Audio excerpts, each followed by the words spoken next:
कभी नया प्रिंटर खरीदने गए हैं और इतने सारे ऑप्शंस देखकर इंकजेट, लेजर, टैंक दिमाग ही घूम जाता है ना? ऐसा लगता है जैसे किसी जंगल में आ गए हैं।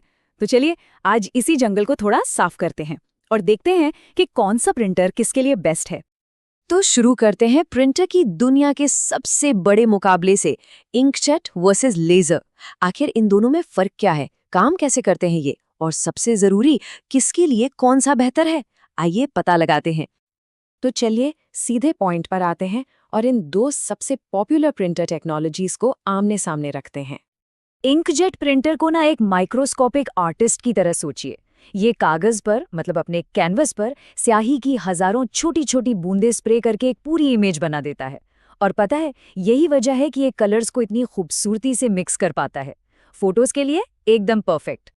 अच्छा, तो इंकजेट का आखिर माजरा क्या है? देखिए, इसका सबसे बड़ा फायदा ये है कि शुरुआत में ये सस्ते मिल जाते हैं और हाँ, रंग बिरंगे A1 क्वालिटी के प्रिंट्स देते हैं, जैसे कि छुट्टियों की फोटोज के लिए एकदम परफेक्ट। लेकिन इसका एक नुकसान भी है, इंक कार्ट्रिजेस काफ़ी महंगी पड़ सकती हैं और अगर प्रिंटिंग बहुत ज़्यादा करनी हो ना तो कॉस्ट बढ़ती जाती है।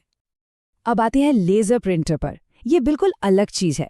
लिक्विड इंक की जगह ये एक पाउडर का इस्तेमाल करता है जिसे टोनर कहते हैं। ऐसे इमेजिन कीजिए कि एक लेज़र बीम डॉक्यूमेंट का एक स्टेंसिल सा बना देती है ड्रम पर और फिर गर्मी से उस पाउडर को कागज़ पर चिपका देती है। यहाँ सारा खेल स्पीड और एफिशिएंसी का है। अगर स्पीड सबसे पहली जरूरत है तो फिर लेजर प्रिंटर से अच्छा दोस्त कोई नहीं। सोचिए, बड़े बड़े बिजी ऑफिसेज जहां रिपोर्ट्स के ढेर पलक झपकते ही प्रिंट करने होते हैं, इसका टेक्स्ट एकदम शार्प और क्रिस्प होता है। हाँ, माना कि प्रिंटर शुरू में थोड़ा महंगा पड़ता है, लेकिन लॉन्ग रन में पर पेज कॉस्ट काफी कम हो जाती है। तो चलिए एक क्विक रिकैप करते हैं। अगर ढेर सारे डॉक्यूमेंट्स हैं, टेक्स्ट शार्प चाहिए और स्पीड मैटर करती है तो लेजर जीत जाता है। लेकिन अगर बात बेहतरीन फोटोज की है और शुरुआती खर्चा कम रखना है तो वहां इंकजेट बाजी मार लेता है। सब कुछ इस पर डिपेंड करता है कि प्रायोरिटी क्या है, स्पीड या क्वालिटी, या फिर अभी का खर्चा या लंबे समय की बचत। अब आगे बढ़ते हैं, आते हैं स्पेशलिस्ट प्रिंटर्स पर। ये वो प्रिंटर्स हैं जो रोजमर्रा के काम से हटकर कुछ खास चीजों के लिए बनाए गए हैं। इस सेक्शन में हम 4 अनोखे प्रिंटर्स से मिलेंगे। पहला है थर्मल प्रिंटर, जो रिसीट्स प्रिंट करता है। फिर है थोड़ा ओल्ड स्कूल डॉट मैट्रिक्स। उसके बाद पैसे बचाने वाला इंक टैंक और आखिर में फ्यूचर की टेक्नोलॉजी यानी 3D प्रिंटर्स। अगली बार जब किसी दुकान से रिसीट मिले तो उसे ध्यान से देखिएगा। बहुत चांसेस हैं कि वो एक थर्मल प्रिंटर से निकली है। ये इंक की जगह हीट सेंसिटिव कागज पर लिखने के लिए गर्मी का इस्तेमाल करता है। कोई कार्ट्रिज नहीं, कोई झंझट नहीं, सिंपल, तेज और इफेक्टिव। वो खट खट खट वाली आवाज याद है? हाँ, वो डॉट मैट्रिक्स प्रिंटर की ही है। ये ना एक डिजिटल टाइपराइटर की तरह काम करता है, एक रिबन पर छोटी छोटी पिन्स मारकर प्रिंट करता है। और भले ही ये टेक्नोलॉजी काफी पुरानी हो, लेकिन आज भी उन बिजनेसेस के लिए जरूरी है जिन्हें इनवॉइसेस जैसी चीजों के लिए कार्बन कॉपीज बनानी पड़ती हैं। इंक टैंक प्रिंटर्स जो हैं, ये इंकजेट की दुनिया में एक रियल गेम चेंजर हैं। सोचिए, बार बार महंगी छोटी कार्ट्रिजेस बदलने के बजाय इन प्रिंटर्स में बड़े बड़े रीफिलेबल टैंक्स होते हैं। बस सस्ती इंक की बॉटल से उन्हें भरते जाइए।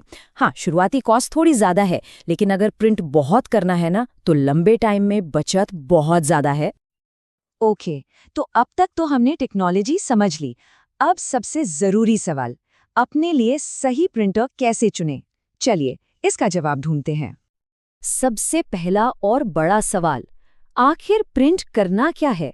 अगर काम लिखने पढ़ने का है जिसमें साफ सुथरा टेक्स्ट चाहिए तो लेजर बेहतर चॉइस है। और अगर कोई फोटोग्राफर है जो अपनी फोटोज को जिंदा दिल रंगों के साथ प्रिंट करना चाहता है तो फिर इंकजेट की तरफ देखना चाहिए। अब दूसरा सवाल, प्रिंटिंग कितनी करनी है? अगर हर महीने सैकड़ों पेज प्रिंट करने हैं तो लेजर प्रिंटर की स्पीड और उसकी कम पर पेज कॉस्ट पैसा और टाइम दोनों बचाएगी। लेकिन अगर काम सिर्फ कभी कभार कोई बोर्डिंग पास या रेसिपी प्रिंट करने का है तो एक स्टैंडर्ड इंकजेट बिल्कुल ठीक है। और आखिर में आते हैं पैसे पर। अभी कम खर्च करना है या लंबे समय तक बचत करनी है? देखिए, कई इंकजेट प्रिंटर्स शुरू में सस्ते आते हैं, लेकिन उनकी इंक की कॉस्ट बाद में बढ़ जाती है। वहीं दूसरी तरफ लेज़र और इंक टैंक प्रिंटर्स की शुरुआती कीमत ज़्यादा होती है, लेकिन उनसे प्रिंट होने वाला हर एक पेज सस्ता पड़ता है। तो चलिए सब कुछ एक साथ जोड़ते हैं। ये रही एक सिंपल सी डिसीजन चेकलिस्ट। नंबर 1, पहले ये सोचिए कि प्रिंट क्या करना है, टेक्स्ट या फोटोज। नंबर 2, अंदाज़ा लगाइए कि कितना प्रिंट करना है, कम या बहुत ज़्यादा। नंबर 3, टोटल कॉस्ट कंपेयर कीजिए, यानी अभी का खर्चा वर्सेस बाद की बचत। और नंबर 4, सोचिए कि क्या कोई स्पेशल फंक्शन जैसे स्कैनिंग या कॉपिंग की ज़रूरत है। इन 4 स्टेप्स को फॉलो कीजिए और सही प्रिंटर चुनना बहुत आसान हो जाएगा। चलिए अब हम अपने आखिरी पड़ाव पर हैं, प्रिंटिंग का फ्यूचर। और ये कागज से कहीं आगे की बात है। जरा सोचिए कि हम कितनी दूर आ गए हैं। हमने शुरुआत की थी उन शोर मचाने वाले डॉट मैट्रिक्स प्रिंटर्स से जो कागज पर स्याही ठोकते थे।